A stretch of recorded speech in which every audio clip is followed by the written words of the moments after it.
Сәлеметсіздер ме, қымбатты достар? Бүгін бізде 29-шы сабақ.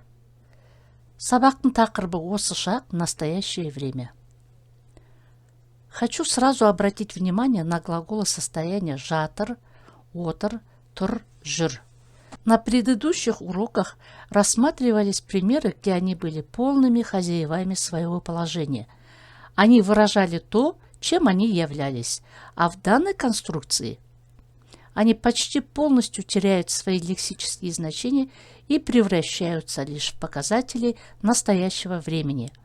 От былого обладания остаются лишь слабые отголоски, о которых вы узнаете позже на других уроках. Все 4 слова участвуют в образовании настоящего времени, но главенствующую роль занимает глагол «жатыр». Он подходит почти в 99 случаях процентов. Итак, на мониторе мы видим слова, которые будем видоизменять. Шторки, которые прячут нужные аффиксы и слова на некоторое время, чтобы вы могли сконцентрироваться на главном. Итак, открываем шторки. Рассматриваются примеры третьего лица. Поэтому сразу можем поставить местоимение all и добавляем по закону сингармонизма нужные аффиксы.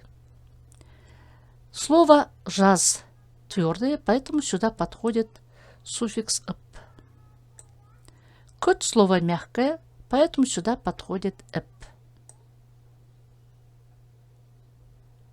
Кара оканчивается на гласный, поэтому суффикс будет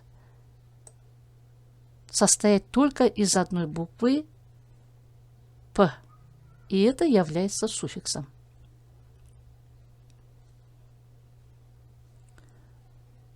Күйіп, сюда подходит ып.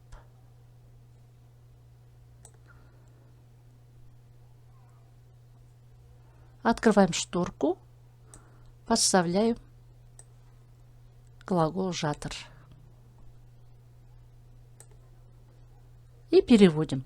Ол жазып жатыр, он пишет. Ол күтіп жатыр, он ждет. Ол қарап жатыр, он смотрит. Ол құйып жатыр, он наливает. Жіктелу спряжение жекеше түрі единственное число. Вот формула, по которому мы будем видоизменять данные глаголы. И по этой формуле сначала мы добавим суффиксы. Так как это слово является твердым, мы к нему подведем суффиксы «ып». По формуле следующим словом является жатыр. Итак, жазып жатыр. Добавляем личные окончания вместе с местоимениями. Итак, как всегда, начинаем с третьего лица. Ол жазып жатыр, он пишет. Сіз жазып жатырсыз, вы пишете. Сен жазып жатырсың, ты пишешь. И мен жазып жатырмын, я пишу.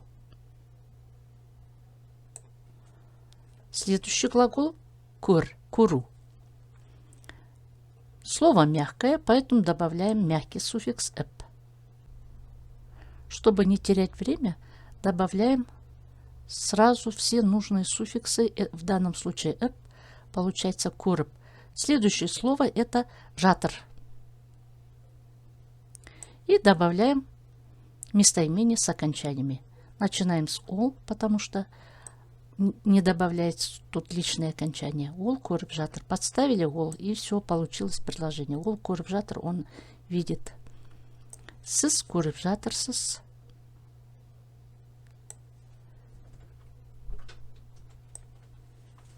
Сен көріп жатырсың. И мен көріп жатырмын. Мен көріп жатырмын, я вижу или я смотрю, иногда переводится.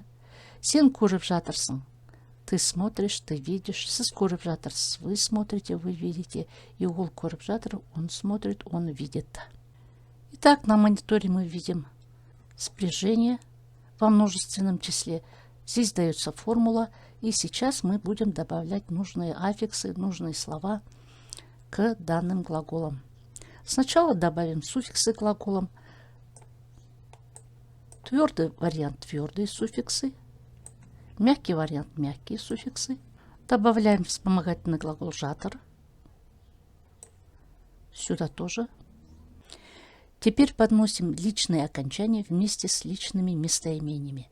Они друг от друга неотделимы, поэтому и на экране они появляются вместе одновременно. Ну, начнем с первого лица. Біз жазып жатырмыз. Мы пишем. Сендер жазып жатырсыңдар. Вы пишете. Сіздер жазып жатырсыздар. Вы пишете, вежливая форма. Олар жазып жатыр, они пишут. Біз көріп жатырмыз. Мы видим, мы смотрим. Сендер көріп жатырсыңдар. Вы видите, вы смотрите. Сіздер көріп жатырсыздар. Вы видите, вы смотрите.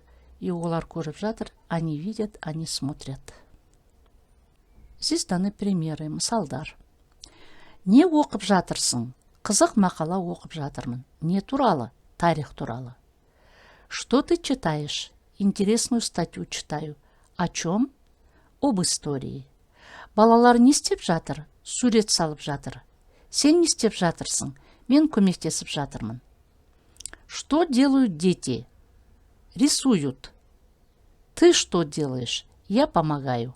Подытоживая урок, можем сказать, что в настоящее время глагола «озжак» образуется путем прибавления к основе основного глагола суффиксов «ып», «п» плюс глаголы состояния «отыр», «тұр», «жүр», «жатыр» плюс личные окончания. В такой конструкции глаголы теряют свои лексические значения и становятся лишь показателями настоящего времени.